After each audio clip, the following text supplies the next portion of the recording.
Welcome to the Cozy Storytime, your peaceful space to unwind and relax. Before we start, make sure to subscribe and like the video for more cozy stories every night. So, where are you watching it from? And what are you doing right now? I hope you're feeling comfortable and ready to settle in for a soothing journey. Tonight's story will take you to a magical world where stars shimmer in the night sky and healing light flows softly through the land. Imagine the cool evening breeze, the gentle hum of the river, and the peaceful quiet of a hidden valley where time slows down. This is where we'll begin, within the serene halls of Rivendell, where a quiet healing begins with a simple, glowing elixir. So, get cozy, let your thoughts drift, and allow yourself to unwind as we dive into tonight's tale. Now, take a deep breath and relax. The story is about to begin. Where once the air hummed with the soft music of elven harps and laughter under starlit eaves, now a hush lingered, deep and heavy, like the breath held before a sorrowful song. The war had passed, or at least its battles had. Swords were sheathed, the fires extinguished, and the great horns of Raleigh had long gone silent. Yet something remained in the air, in the people, in the bones of the valley, grief that had not spoken, wounds that could not be seen, and a fatigue that seeped deeper than flesh. Elrond, Lord of Imladris, stood upon a quiet balcony overlooking the silver river Bruinen, its waters murmuring softly as they wound through the trees below. The moon, half veiled by cloud, spilled pale light upon the land, but even this seemed subdued, like a voice speaking with care not to awaken a sleeping child. His hands rested upon the cool stone of the balustrade, fingers curled around it not in tension, but in deep thought, as if the stone might answer the questions that stirred within his heart. His eyes, ancient and clear as crystal, traced the bend of the river, but they were looking far beyond it, past the trees, past the mountains, past even the sea, into memories that were older than the land he ruled. Elrond had seen much, too much, perhaps. He had known the light of Valinor, if only in distant recollection, and the agony of countless partings since. He had walked through the ruins of kingdoms, watched as mortal lives flared bright and vanished like sparks in the wind, and seen the stars blink over the fields of the fallen. What lingered now, long after the enemy was defeated and silence settled over the hills, was a kind of wound that no blade had caused. There were those among his people, strong of body still, but whose hearts bore fractures no salve could mend. Elves who wandered at dusk with empty eyes, speaking to no one. Some sat beneath trees, not sleeping, not singing, only watching the stars with yearning. Others dreamed, and wept in their dreams. And Elrond felt the ache of it all, like a cold river running through his soul. He had offered them every remedy his house knew, tonics, herbs, music, rest, even the waters of the healing springs deep in the woods. But nothing stirred the broken light within them. For the wounds were not of skin, but of spirit. Grief, guilt, and the weight of centuries pressed down like snow upon their hearts. And he began to wonder, was there no healing for the sorrow that sang softly in the marrow of his kind? That night, he withdrew to the oldest library in Rivendell, a place rarely disturbed, where the books still bore the scent of cedar and the breath of time itself. Candles flickered gently as he passed, their flames tilting toward him as if recognizing the touch of one whose blood still echoed with the light of the two trees. He walked along shelves lined with scrolls so old their script was nearly erased, tracing his fingers over the bindings as if hoping they would call to him. His heart stirred with a question unspoken, but deeply felt. Was there, somewhere, in the great lore of the Eldar, a forgotten path to healing? He came upon a small, leather-bound volume tucked between two grander tomes. It had no title on its spine, only a faint symbol pressed into the cover, a star blooming from a tree's branch. He paused. Something in the mark called to him, like a chord struck on a distant harp. Opening it, he found that the pages were written in Quenya, in a hand so delicate and curved it might have belonged to the Vanir, the elves who had walked in the light of the trees more than any other. The book spoke not of war, nor of kings, but of gardens in Valinor. It spoke of Telperion, the silver tree, whose dew fell like drops of starlight onto the petals of night-blooming flowers. It told of a rare blossom that opened only when the wind was still and the moon watched alone, a flower that held in its nectar the essence of peace. It was called Isilmar, the moon jewel bloom. According to the ancient text, when its nectar was distilled with care, under starlight alone, it became a luminescent elixir that could calm sorrow, ease remembrance, and renew the quiet joy that sorrow had dimmed. Elrond read the passage thrice. His heart beat slowly, steadily. He remembered tales from his youth, stories told beside silver lanterns, of the light of Telperion echoing still in rare places of the world. Some said that in the most hidden glades, a trace of that light still clung to the roots of certain flowers. Most dismissed it as myth. But Elrond had learned long ago that truth, like light, sometimes only revealed itself to those who truly watched. He closed the book gently, as if afraid to startle the memory it carried. His hands trembled, not with fear, but with reverence. The name of the flower whispered itself again in his mind, Isilmar. If it still bloomed somewhere in Middle-earth, if a descendant of that sacred lineage yet unfurled its petals in secret moonlight, then perhaps, just perhaps, there was a chance to create such an elixir again. The thought wrapped itself around him like a warm cloak. Not a hope born of desperation, but of quiet resolve. It would not be easy. The search might take him far beyond the borders of Rivendell, through veils of forgotten forest and memory. But he would go. Not for glory. Not even for knowledge. But for healing. For his people. For the ones who still sat beneath trees and watched stars with silent hearts. And maybe, in doing so, for himself. He turned from the library and walked the stone halls in silence.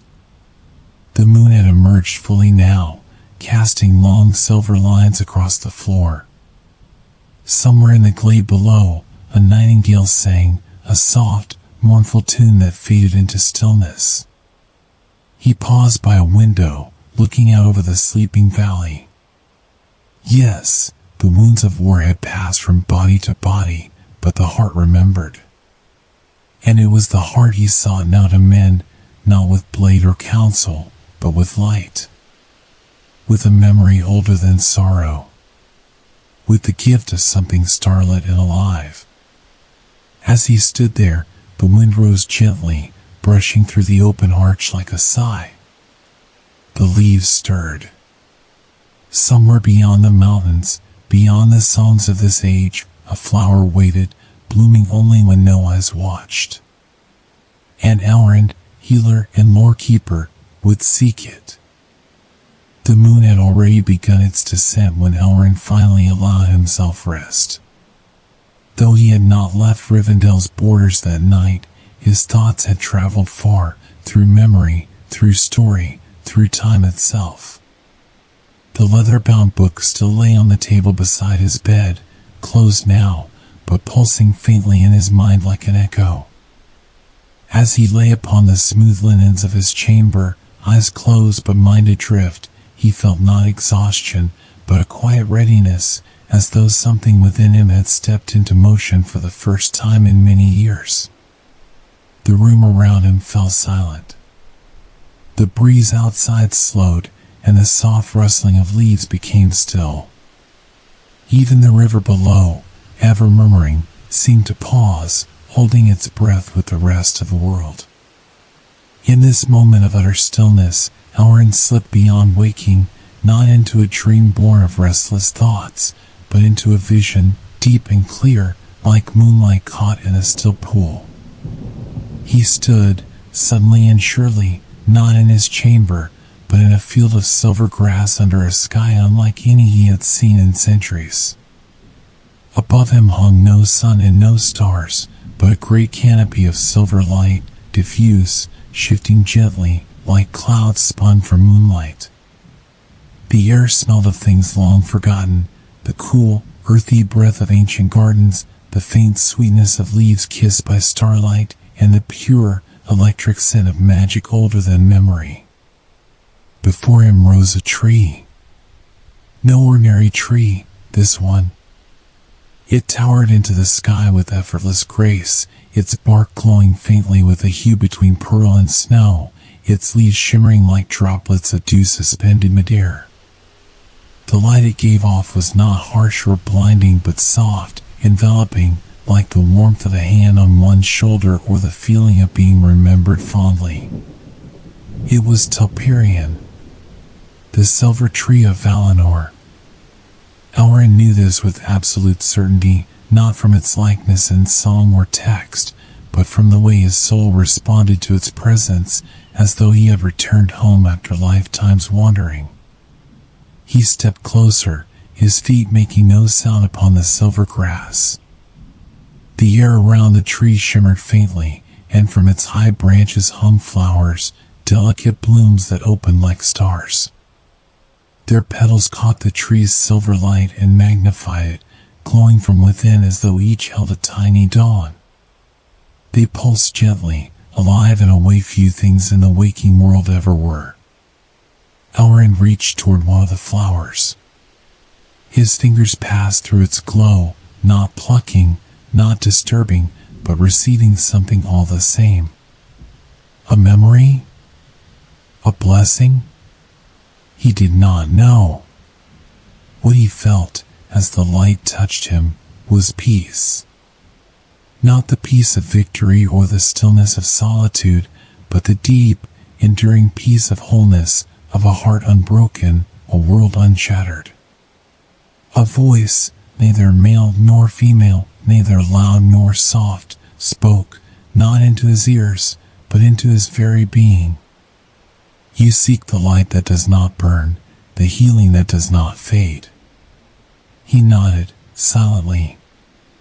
Words felt unnecessary here. Then remember, the light of the tree was not destroyed. It was shared, fragmented, hidden where sorrow could not reach. Some of its children still bloom. The flowers swayed gently above him, their petals opening wider for a moment, spilling silvery pollen into the air like a whisper of snow. Seek the child of Telperion, the voice continued. Not by conquest, not by command, but by reverence. Only the heart that remembers joy can receive its gift. Elrond lowered his hand, humbled. The dream held no urgency, no command, only truth offered freely. The tree before him was not something to be conquered, nor its descendants to be harvested with cold purpose. The path ahead would require patience, love, and memory more than maps or spells or skill. He would need to remember not only sorrow, but also the light that had once dwelled in Rivendell, in his people, in himself. As he stood there, the petals of the nearest bloom began to close. Around him, the silver light dimmed slightly, not in loss, but in gentle farewell. The tree faded, not as a flame dies, but as a song ends, its last note lingering, golden silver, sweet. The grass beneath his feet softened. The sky turned darker, stars reappearing overhead, quiet and distant. And then he was waking. The chamber was unchanged, but the air was different. Dawn was near, pale blue threading the edges of the sky beyond the open window. Birds had not yet begun to sing. A candle near the foot of his bed flickered gently, casting soft shadows upon the walls. He sat up slowly, his mind not reeling, but calm, like a lake after the passing of a single ripple. Elrond touched the table beside him. The book still lay there, closed and still. But next to it, something new rested, a single silver petal, translucent and impossibly delicate. He picked it up gently, almost not daring to believe. It shimmered faintly in his palm, giving off no heat, only a quiet glow like a memory that refused to fade. He said nothing. He needed say nothing. The vision had spoken in the only language true magic ever used, feeling, memory, presence. He rose and went to the balcony. The valley of Rivendell stretched before him, sleeping still beneath the edge of morning. A mist lay gently across the treetops. For the first time in many nights, Elrond saw it not as a veil of sorrow, but as a blanket, soft, protective. Somewhere within those woods, beneath leaf and moon, a flower might still bloom with the breath of Telperion in its petals.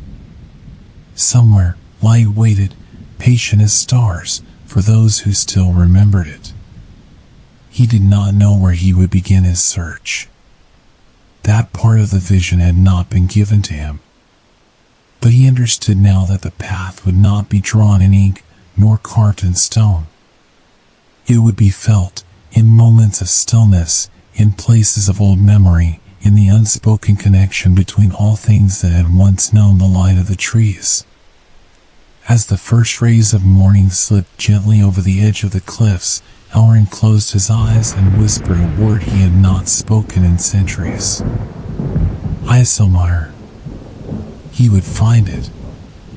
And when he did, the sorrow that lingered in Rivendell would find its answer, not in forgetfulness, but in light remembered, and joy reborn.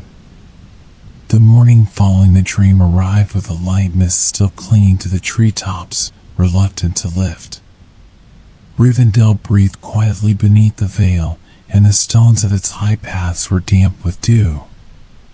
Elrond moved through the halls not as a lord preparing for a great quest, but as one slipping into the rhythm of something older than the roads themselves.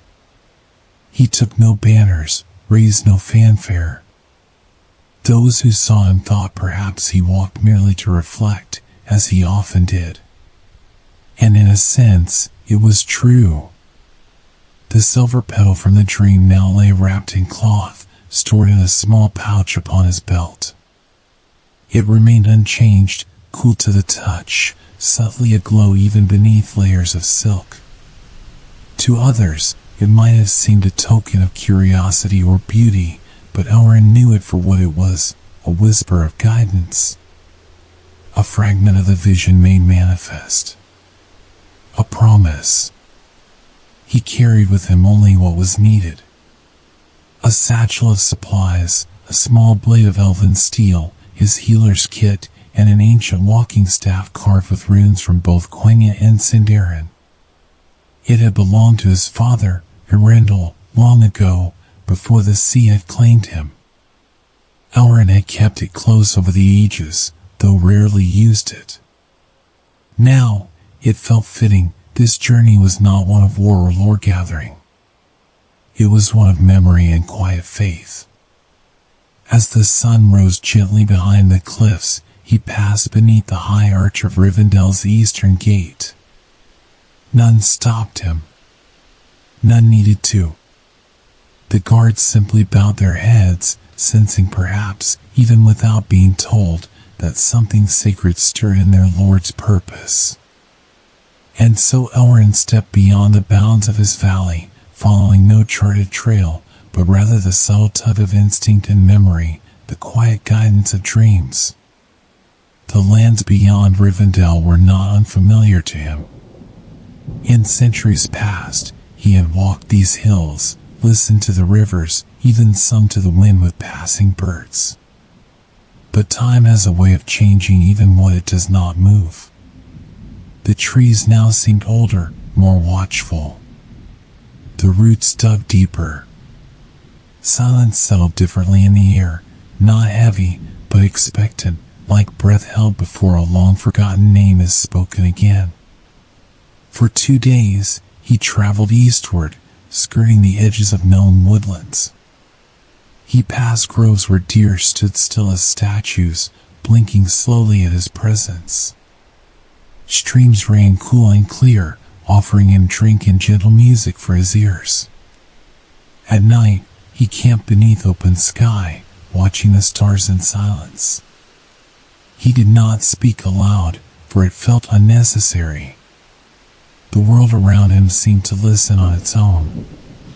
It was during the dusk of the third evening, just as the first stars pierced the soft lavender of twilight, that he saw it, a narrow trail veiled beneath moss and fern, so subtle it might have vanished had he blinked. No footprints marked it. No animal seemed to pass. Yet something in its bend, in the way the overhanging branches swayed, called to him. He stepped onto the path. At once, the world changed. The air grew cooler, but not cold. Light filtered through in silver shafts, though no moon yet hung above. The trees here were taller, their bark smooth and pale, their leaves whispering in tongues long forgotten by most. A scent wafted through the woods, not strong, but unmistakable. Moonflowers. And something else beneath it, a trace of starlight. If such a thing had fragrance, it would be this, crisp, ethereal, just beyond description. The forest did not resist him, but it did not welcome him easily either. Elrond felt not unwelcome, but observed, as though the glade itself, or some ancient spirit within it, weighed his presence carefully. He bowed his head slightly as he walked, offering respect not only to the land, but to whatever quiet life endured in its shadow. The trail narrowed, wound around great roots that curled like sleeping serpents, and dipped into hollows where mist hung low. There were no sounds of beasts. No cracking branches. Only the soft rustle of leaves above and the occasional flutter of unseen wings. And then, just as night had fully claimed the sky and the stars blinked wide and bright, he saw it. A clearing opened before him, perfectly round, like the center of a great wheel. In its heart stood a single tree, not as mighty as Telperion had been, but unmistakably of that noble line. Its trunk shone faintly with silver veins, and its leaves glowed with a dim inner light, as though the stars themselves had taken root within. Beneath its boughs grew a cluster of flowers unlike any he had seen in Middle Earth. Their petals were long, narrow, and luminous, white tinged with a soft silver blue. They opened not toward the earth, nor fully to the sky, but at an angle, as if bowing to both night and memory. They pulsed gently with light, living stars rooted in the earth. Elrond approached slowly, reverently. Every footstep felt significant, not in burden, but in grace. The air around the blossoms shimmered faintly. He knelt beside them, not to pick, but to behold. His breath caught. These were Isomar. The dream had not lied. He remained there for some time, unmoving, simply allowing their presence to speak. As he watched, a soft wind stirred the branches above, and one petal drifted loose from its bloom. It twirled downward slowly, like a snowflake caught in a dream, and landed in his open palm. It did not wilt. It glowed. Elrond did not rush. He knew now that haste had no place here. The flowers would not yield to force or expectation. They would offer themselves freely, or not at all. And so he remained through the night, seated quietly among them, humming a soft elven lullaby to the stars. He did not sleep, but he did not grow weary either. This forest, this sacred grove, seemed to cradle him, not as a guest, but as a returning son.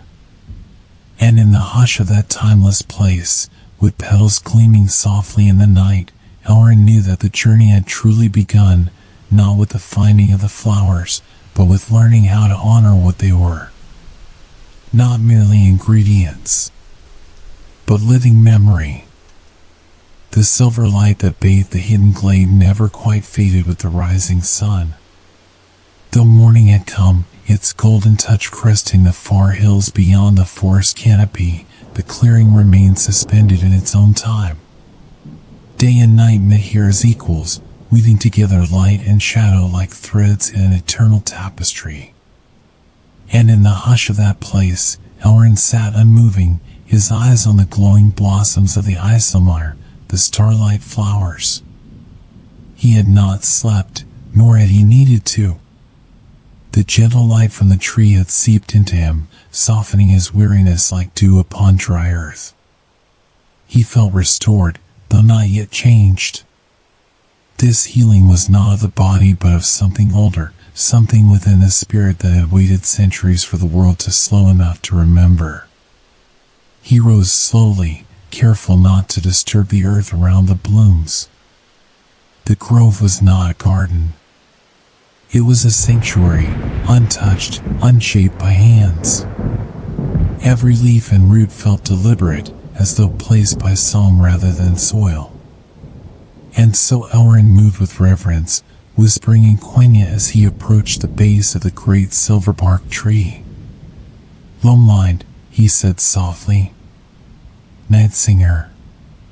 He placed a hand upon the trunk. The bark was smooth and faintly warm, as if the tree remembered sunlight even in shade. He did not expect a response, but he felt something shift beneath his fingers, a low thrum, like the purring of a mountain in its sleep. He stepped back and knelt beside the flowers once more. Their glow had softened now, no longer the bold shimmer of night but a gentler luminescence, like morning stars reluctant to vanish. This was the time. Not to pluck, not to sever, but to receive what was freely given. From his satchel, Elrond withdrew a small vial of crystal, wrapped in silver wire filigree.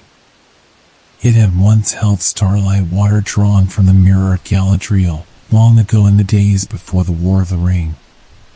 The water was gone now, poured out in ritual long past, but the crystal remained pure, a vessel worthy of the light it would carry.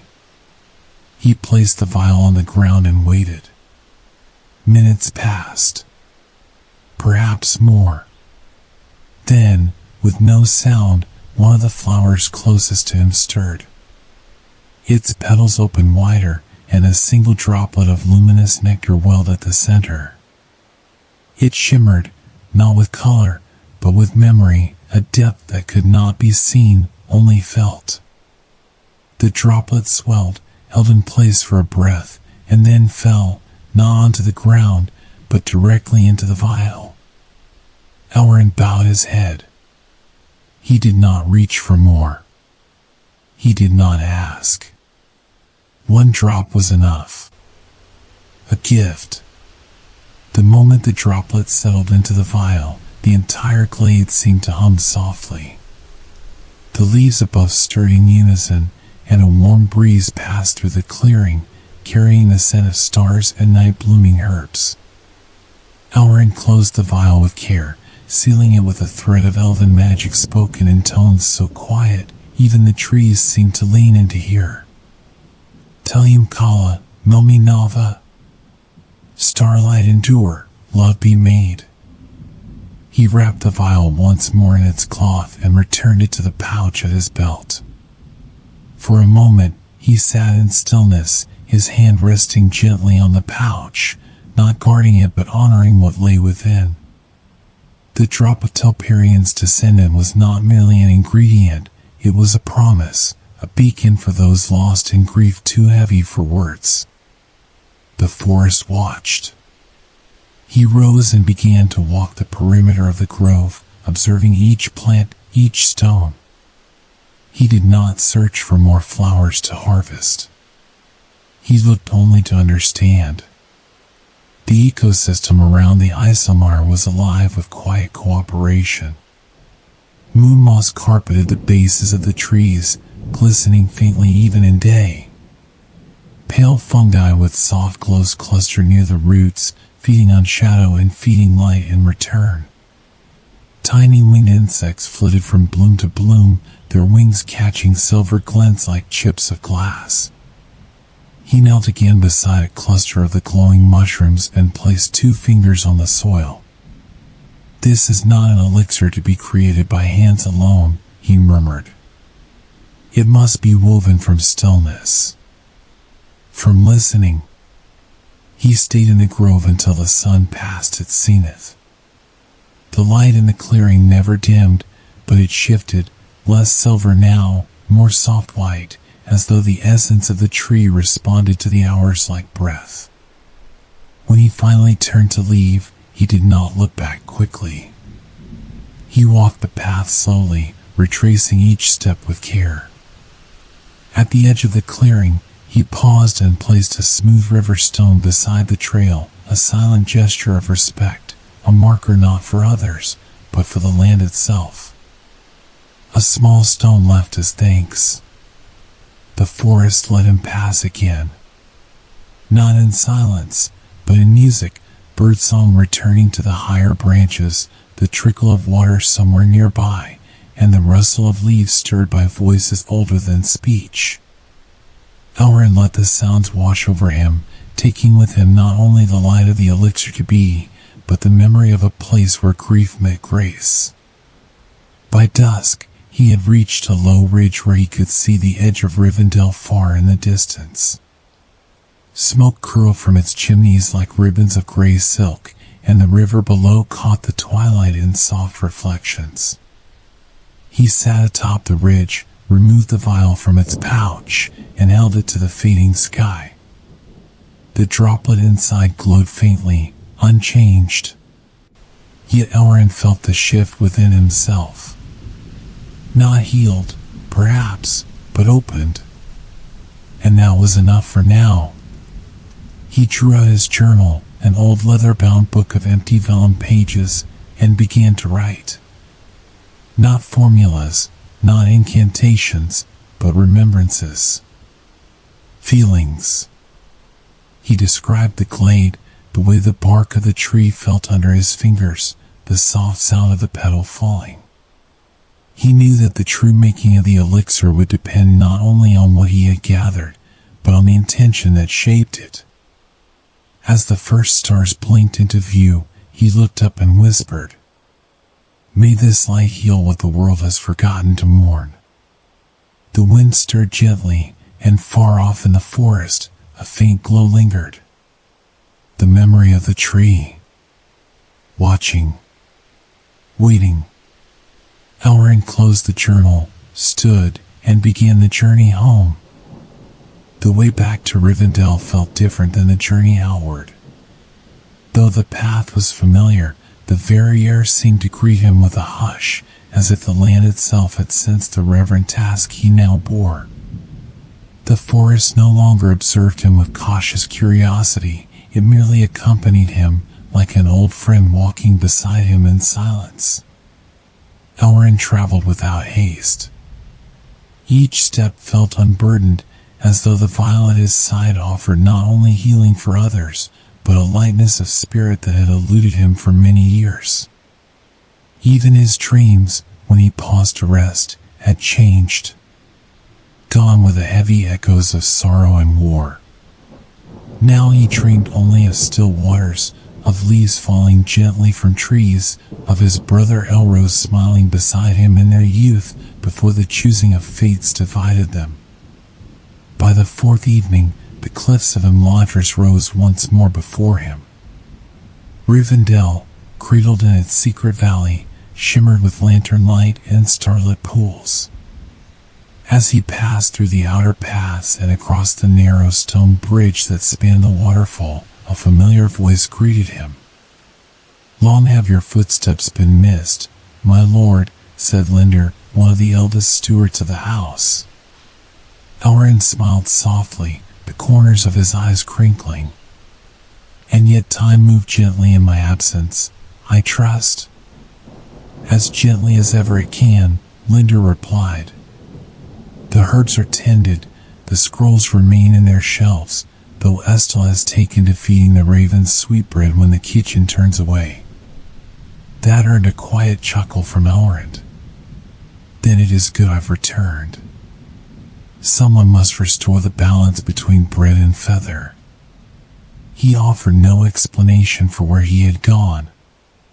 Linder, wise enough to see the gleam in Elrond's eyes and the starlit hue that lingered faintly on his cloak, asked nothing. He merely bowed and turned back to his duties. Elrond did not return to the great hall or his study. Instead, he descended the steps that spiraled down into the eastern wing of the sanctuary, where stone met root and ivy crept over arched windows. Here lay the Elven Apothecary, a vaulted chamber half-grown, half-built. Its walls were lined with glass vials and crystal vessels, some centuries old, others newly formed. The air smelled of lavender, crushed rose, myrrh, and oak moss.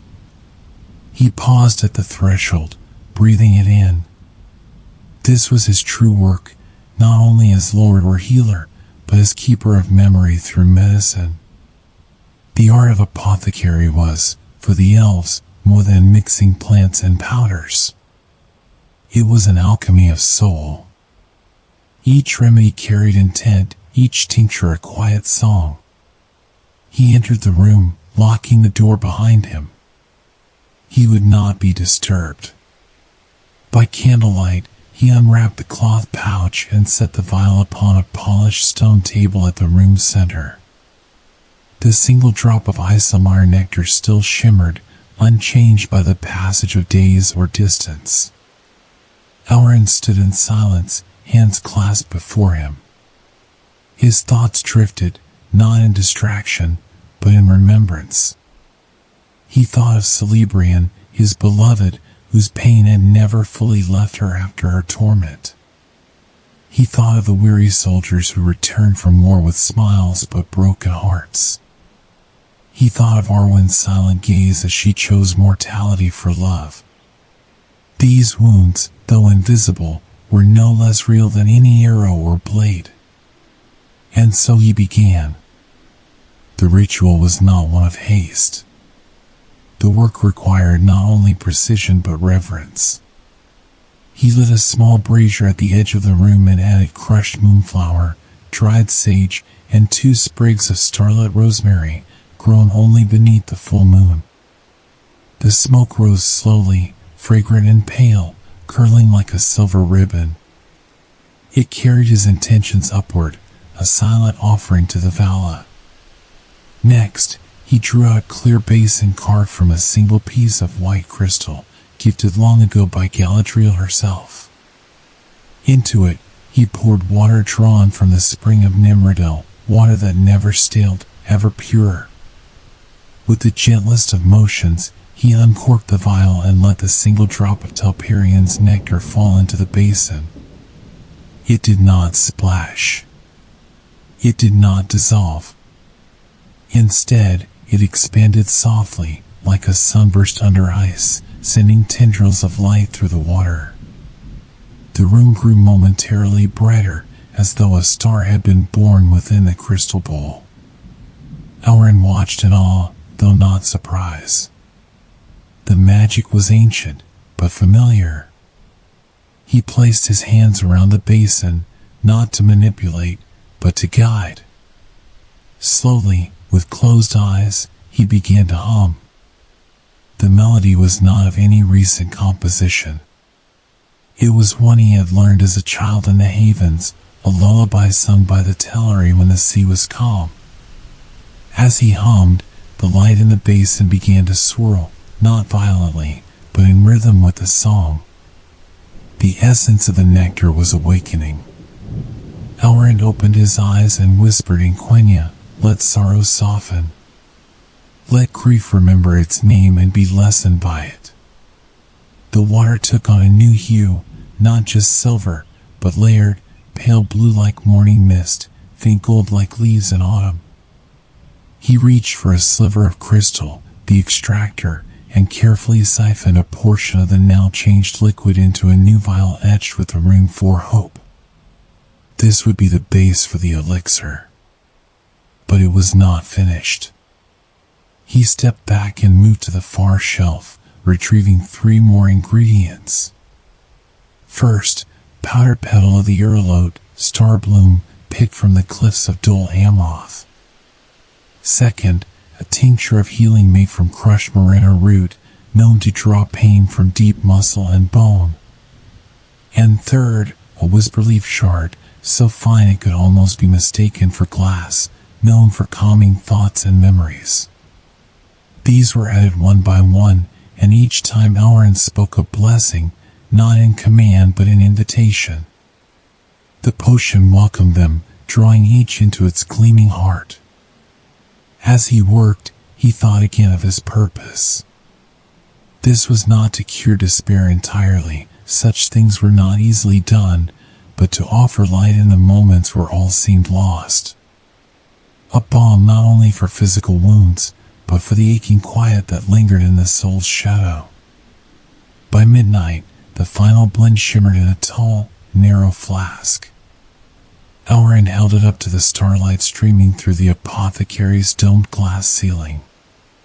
The elixir caught the light and returned it tenfold, glowing gently in his hand. It was ready for testing, for refining, for sharing. But above all, it was real.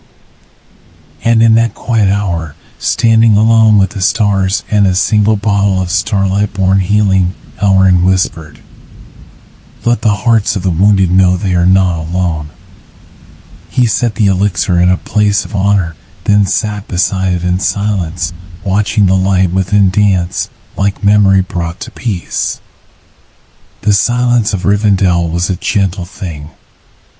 The valley itself seemed to hum with peace, yet in the stillness, it held 1,000 unspoken stories of joy, loss, longing, and love. The stars that twinkled overhead had witnessed the turning of ages, and the trees that shaded the paths had kept secrets longer than even the elves could remember. But inside the apothecary, under the steady glow of candlelight, Elrond's focus was only on the vial resting before him. The elixir was more than just an experiment. It was a part of him, a manifestation of all his ancient knowledge and the healing wisdom he had gathered over countless years. He had woven it together not just with skill but with something far more delicate, hope. And hope, as he well knew, was a fragile thing. The light from the flask seemed to flicker and pulse as he held it in his hands, a soft glow filling the room like the quiet breath of a sleeper. Elrond studied the mixture carefully, noting the way the fluid caught the candlelight, reflecting it in hues of silver and gold. But even as he marveled at its beauty, he knew it was still only a part of the process. The elixir was more than a simple potion, it was a beginning, not an end. He had learned over the years that the healing art was as much about the spirit as it was about the body. Even the most potent of remedies could fail if the heart of the healer was not aligned with the task. Elrond had seen this truth played out countless times, both in the wars of Middle Earth and in the quiet chambers of his healing halls. There was power in the hands of those who could create, but there was also a need for understanding, an unspoken bond between the healer and the healed. And so, Elrond knew that the true test of the elixir would come when he shared it with another, when he gave it not only to restore the body, but to ease the deepest, quietest pains that lay within. But who would be the first to receive this gift? He did not have to wait long for an answer. As the evening wore on, and the stars began to dot the sky in their quiet pattern, a soft knock came at the door of the apothecary. Elrond rose from his chair and went to answer it, his footsteps light but measured. He opened the door, and there, standing in the threshold, was a familiar figure, a figure whose presence had been a constant since the earliest days of his reign as Lord of Rivendell. It was Aragorn, the son of Arathorn, the Ranger of the North, the heir of Isildur, and the man who would one day become the King of Gondor. Elrond's heart stirred with both pride and sorrow, for he had watched Aragorn grow from a child into a man, yet he knew that the burden of the world rested heavily on his shoulders. Estel, Elrond said softly, using the name he had given the young man when he had first brought him into his household. It is late. Is there something you need? Aragorn hesitated, his eyes darkened by the weight of his thoughts. He stood in the doorway, shoulders squared, but there was something vulnerable in his gaze, a weariness that ran deeper than any physical fatigue. Elrond had seen this look before. It was a look born of sorrow, one that could not be easily shaken off. "I did not mean to disturb you, my lord," Aragorn said, his voice steady but tinged with an unspoken sadness. "I have heard the sound of your steps, and I thought perhaps you could help me." Elrond studied him carefully, noting the subtle tremor in his posture, the way his hands were clasped together in front of him as though he were trying to hold something together. He knew better than to press for answers immediately. There were times when silence spoke louder than words. "Come in," Elrond said softly, stepping aside to allow Aragorn into the room. "Sit with me. You do not disturb me." Aragorn entered and made his way to the stone table where the elixir rested, glowing faintly in the low light. Elrond did not need to ask what had brought him here. The young man had a heart as heavy as the world itself, a burden carried not just by blood, but by fate. It was no secret that Aragorn's life had been shaped by the shadow of his lineage and the responsibilities that came with it. The ranger's hands, rough from years of travel, lingered near the glowing flask, but he did not touch it. Instead, his eyes sought Elrond's, full of questions and uncertainty. "Estel," Elrond said, his voice soft yet filled with warmth. "I sense there is something you wish to say. What troubles you?" Aragorn took a deep breath, his shoulders sinking slightly. He finally spoke, his voice rougher than usual, as though the words were difficult to form. "I do not know how to bear this burden, Lord Elrond," Aragorn began, his voice quiet and strained. "The weight of my heritage, my destiny, it feels as though it is too much for one soul to carry. I am the heir of Isildur, and with that comes the responsibility of Gondor, of the legacy of my fathers. But at times, I fear that I am not worthy of such a burden. The future of Middle Earth. I do not know if I am the one who is meant to carry it." Elrond nodded, his heart heavy with understanding. He had long known that Aragorn's path would not be an easy one. He had watched the young man grow, seen his struggles, his moments of doubt, and yet he had also seen his moments of courage and conviction. Aragorn's heart was noble, but even the noblest of hearts could be broken by the weight of such expectations. "I understand your pain, Estel," Elrond said gently, sitting down across from him. "You carry the legacy of your fathers, but you are not bound by it. Your worth is not determined by the blood in your veins, but by the choices you make, the courage you find within yourself." Aragorn's eyes met his, and for a moment, the weight of his sorrow seemed to lift, though just a little. "I wish I could believe that," Aragorn whispered. "But it feels as though the shadow of my past will never release its hold on me." Every time I think I can stand firm, it threatens to pull me back into darkness. Elrond reached for the vial of elixir, his fingers brushing the cool glass. He held it up, letting the light from the flask reflect in Aragorn's eyes. "You are not alone in this, Estel," Elrond said softly. "None of us are." He held up the vial to Aragorn, who hesitated for a moment before taking it in his hands. The light from the elixir seemed to shine brighter now, filling the room with a soft glow, a glow that seemed to speak of healing, of hope. "This elixir was not made to heal wounds of the body alone," Elrond continued, his voice quiet but filled with certainty. "It was created to soothe the soul, to ease the pain that cannot be seen, the pain that lingers in the heart." Aragorn looked at the vial, his brow furrowing slightly. "Will it work?" he asked, his voice tinged with doubt. "It will," Elrond said, his tone filled with quiet assurance. "But you must trust it, just as you must trust yourself." Slowly, Aragorn uncorked the vial and took a small sip. The liquid was cool and sweet on his tongue, and for a moment he felt the weight of the world lighten, just the slightest bit. He closed his eyes, feeling the elixir move through him, soothing the tightness in his chest, softening the knots of worry and fear that had taken root there. When he opened his eyes again, he found that the world felt a little less heavy. The doubts that had plagued him still lingered, but for the first time in a long while, they felt more distant, less overwhelming. "Thank you," Aragorn whispered, his voice thick with gratitude. Elrond smiled, a quiet, knowing smile. "You are welcome, Estel. Remember, you are not alone. There is always light, even in the darkest moments." Aragorn stood, his shoulders less burdened than they had been when he entered the room.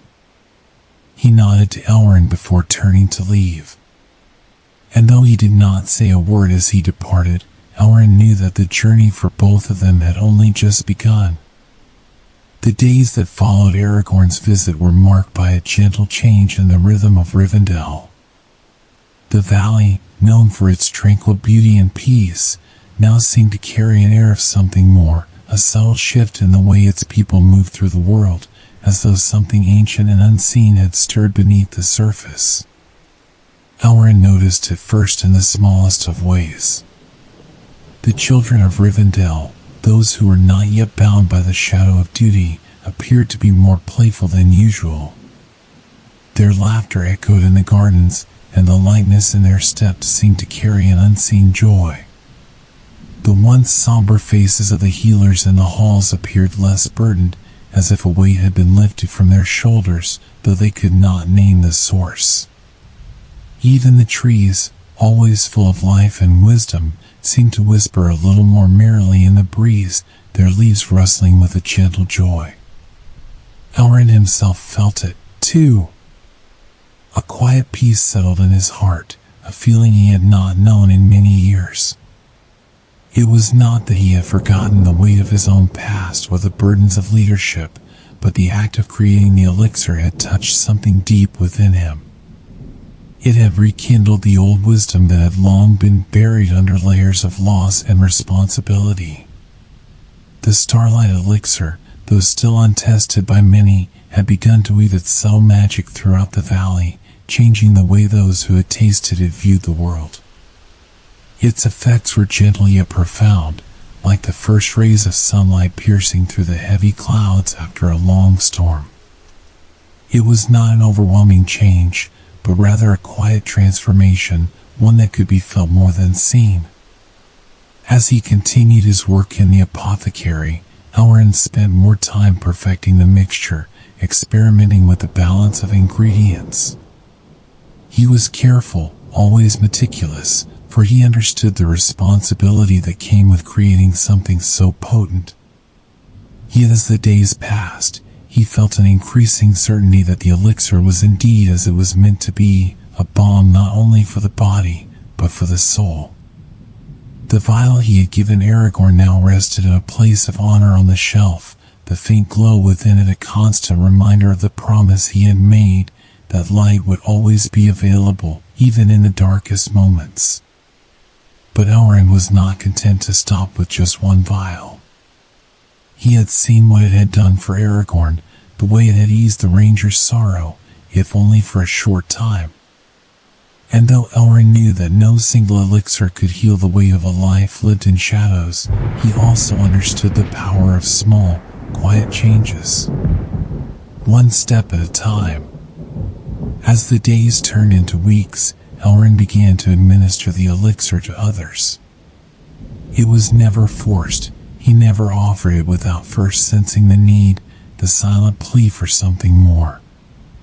He gave it to those who had lost loved ones, to those who bore wounds that no medicine could touch. He gave it to those whose hearts were filled with doubt, whose spirits had been bent low by the hardships of their lives. Each time he administered the elixir, he saw something new. At first, it was subtle, a smile on a face that had been long forgotten, a hand that trembled a little less, a heart that felt less heavy. But soon, the effects began to show more clearly. The wounded soldiers who had returned from the distant wars, their faces hollow with memories of pain, began to sleep more peacefully. The women and men who had lost their children in the dark times of Middle Earth began to speak of their grief with less fear, less silence. The healers who had spent years tending to the sick found their work easier, their hearts lighter. The change was not dramatic, but it was real. And it was spreading, like ripples on the surface of a calm lake.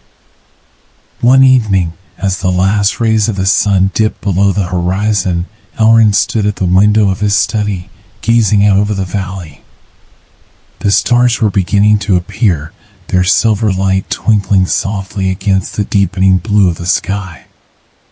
He held a small vial of the elixir in his hands, its glow casting delicate shadows on the table before him. He had been deep in thought for many days now, reflecting on the quiet power that had taken root in Rivendell. It was as though the elixir had begun to weave itself into the fabric of the land itself, taking root not just in the hearts of its people, but in the very soul of the valley. He thought back to the first time he had created the elixir, the quiet confidence he had felt, the belief that it would work, but also the lingering doubt. It had been a gift of hope, but like all gifts, it had required trust. Trust that the light within would be enough, that the power of the starlight would reach those who needed it most. Elrond's thoughts turned once more to Aragorn. Since that night, the ranger had visited him only a few times, but each time, Elrond had sensed a change in him. There was still a great deal of struggle within him, a weight that could not be easily lifted. But there was also a quiet strength, a newfound resilience that had not been present before.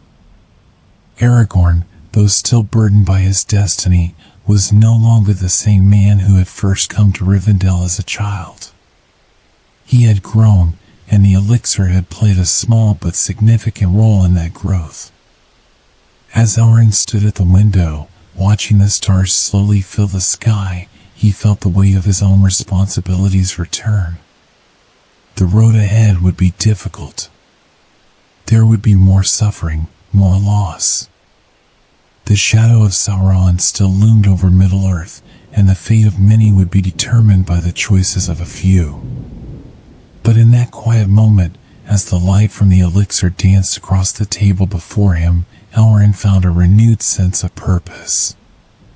He had always believed that healing was not just about mending broken bodies or soothing physical pain, it was about restoring the spirit, giving hope to those who had lost it. And now, more than ever, he knew that the work he had begun with the Starlight Elixir was only the beginning. He turned away from the window and made his way back to the apothecary, the vial of starlight still in his hands. There was more to be done. The world was not yet healed, and there was much more work to be done. But for the first time in many years, Elrond felt a quiet certainty settle within him. This time, the light would reach those who needed it most. As he prepared to make more of the elixir, he felt a gentle presence at his side. It was not a sound, but a feeling, a presence that had always been with him, guiding him. It was the whisper of the Vala, the quiet reminder that he was not alone in this task. The light of the stars had been with them all, from the beginning of time, and it would continue to shine. Elrond knew that the future of Middle-earth would not be decided by one man, nor by one moment. It would be shaped by many hands, many hearts, and many small acts of courage. And as long as the starlight continued to shine, there would always be hope.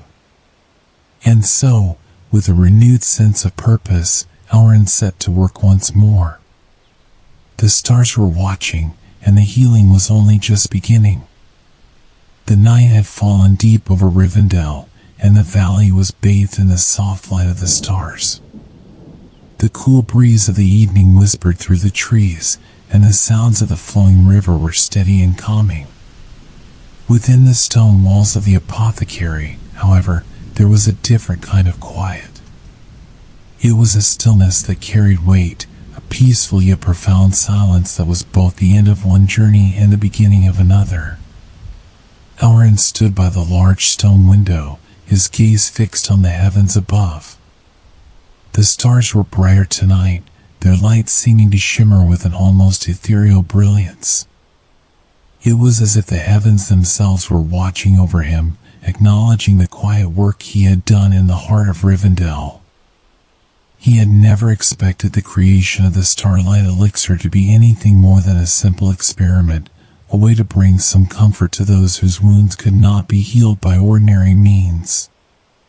Yet, in its quiet way, it had done more than that.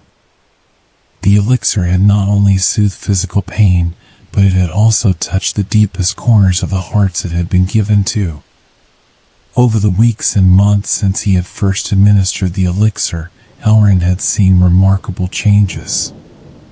The wounded warriors who had come to Rivendell, seeking rest and healing, had found solace not only in the care given to their bodies, but in the renewed strength that seemed to flow through their hearts. The women and men who had suffered from long, silent grief had found their sorrow softened, their spirits lifted, even if only for a time. The children of Rivendell, with their boundless energy, seemed to carry a lightness with them that had not been there before, a gleam of joy that was contagious to all who crossed their paths. Elrond had kept a careful record of every person who had taken the elixir, noting the small but significant changes in their lives. He had seen the light of hope return to faces that had been hollowed by years of hardship. The quiet, unseen power of the starlight had begun to touch not only those who had received it, but the very heart of Rivendell itself. But as the days passed, Elrond knew that the time was nearing when his work would be complete. The elixir, once created to ease the pain of a single soul, had now become a quiet balm for many. It had spread through the valley, its effects rippling outward, softening the hearts of those who were touched by it. But Elrond also knew that the light, though powerful, was not infinite. Like the stars in the sky, its reach was bound by time, and its effects were meant to be fleeting, like a brief moment of clarity in a world that often seemed shrouded in shadows. There would be no grand announcement, no sweeping declarations of its power. The Starlight Elixir would fade into the quiet rhythms of Rivendell, a gift that had been given and would continue to be used as needed, but without fanfare. It was never meant to be a permanent solution to the world's suffering, but rather a temporary respite, a reminder that even in the darkest times, there was always a glimmer of light to hold on to. As Elrond stood at the window, lost in thought, a soft knock sounded at the door of the apothecary. It was a quiet sound, yet it carried with it a weight of anticipation, as if it was the final note in a long, unfolding symphony. Elrond turned, his heart already knowing who stood on the other side. He opened the door to find Aragorn standing in the threshold, his posture straight but relaxed, his face more peaceful than it had been in many months. The light of the stars seemed to dance in his eyes, and there was a quiet strength about him that had not been there before. Elrond knew immediately that the young man had undergone a transformation, one that had taken time but had begun to bear fruit. "Estel," Elrond said, his voice soft yet filled with warmth. "It is good to see you." Aragorn smiled, the weight that had once been so visible in his expression now gone. "I have come to thank you, my lord. For everything. For the elixir, for your guidance, and for the care you have given not only to me, but to all who have passed through Rivendell's halls." Elrond motioned for Aragorn to enter, and they both took a seat near the table. The vial of the Starlight Elixir was resting there, its soft glow still faintly illuminating the room. Aragorn looked at it for a long moment, his gaze thoughtful, and then he turned his attention back to Elrond. "I did not understand at first," Aragorn said quietly, his voice carrying a hint of reflection. "When you first gave me the elixir, I thought it was just another remedy, just another healing potion. But I realize now it was more than that. It was hope. It was a reminder that even in the darkest moments, there is always light. And that light can heal even the deepest wounds." Elrond nodded, his eyes softening with understanding. "Hope is a fragile thing, Estel. It can be easily lost, especially in times of great darkness. But it is also the most powerful force in the world. Without hope, we cannot move forward. And it is through small acts of healing, through the light we share with one another, that we can find our way through the dark." Aragorn met his gaze, and for a long moment, neither spoke. There was an understanding between them, a bond that had been forged through years of shared experience. Elrond had watched Aragorn grow, seen him face the trials and burdens of his destiny. And now, he could see the strength in the young man's eyes, the quiet confidence that had replaced the doubts that once plagued him. "I no longer fear my destiny," Aragorn said at last, his voice steady. "I still carry the weight of my lineage, but I understand now that it is not a burden to bear alone. I have allies. I have friends. And I have the light of hope to guide me." Elrond smiled softly. "You have always had those things, Estel. Perhaps you only needed to see them more clearly." The two sat in silence for a while, allowing the quiet peace of the moment to settle around them. Elrond knew that the journey ahead would be fraught with challenges. The shadow of Sauron still loomed over Middle-earth, and many difficult choices would need to be made. But in that moment, Elrond felt a quiet certainty. There would be light. There would always be light. "I have done what I can," Elrond said finally, his voice quiet. "But the rest is in your hands, Estel. The fate of Middle-earth will not be decided by one man alone. It will be shaped by the choices of many, by the courage of those who dare to hope." Aragorn nodded, the weight of his responsibility still heavy, but no longer overwhelming. "And I will carry it," he said. "Not alone, but with those who walk beside me." Elrond placed a hand on Aragorn's shoulder, his heart swelling with pride. The young man before him had grown into something more than Elrond had ever imagined, a leader, a king in the making. And yet, it was not just his bloodline that made him great, but the choices he had made, the light he had carried within him all along. The two stood in silence for a moment, looking out at the valley that lay beneath the stars. The Starlight Elixir had been a small but important part of their journey, a fleeting moment of healing in a world often marked by pain and loss. But it had done its work, and its legacy would live on, not in the vials of glowing liquid, but in the hearts of those who had been touched by its light. And so, as the stars continued to shine brightly above, Elrond and Aragorn shared one last quiet moment together, knowing that the future was uncertain, but that they were ready to face it together. The light of hope, once kindled in the hearts of Rivendell's people, would continue to shine long after the Starlight Elixir had faded into memory. The journey had only just begun. Thank you for joining me on this peaceful journey tonight.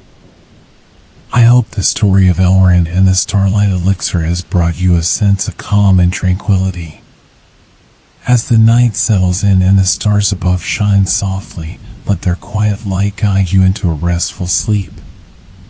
Remember, there is always light, even in the darkest moments, and healing comes in the gentlest of ways. Let these thoughts stay with you as you drift into your dreams. Take a deep breath, relax, and know that you are safe and at peace. I'll be here again, waiting to share another cozy story with you whenever you're ready. Good night, and sweet dreams.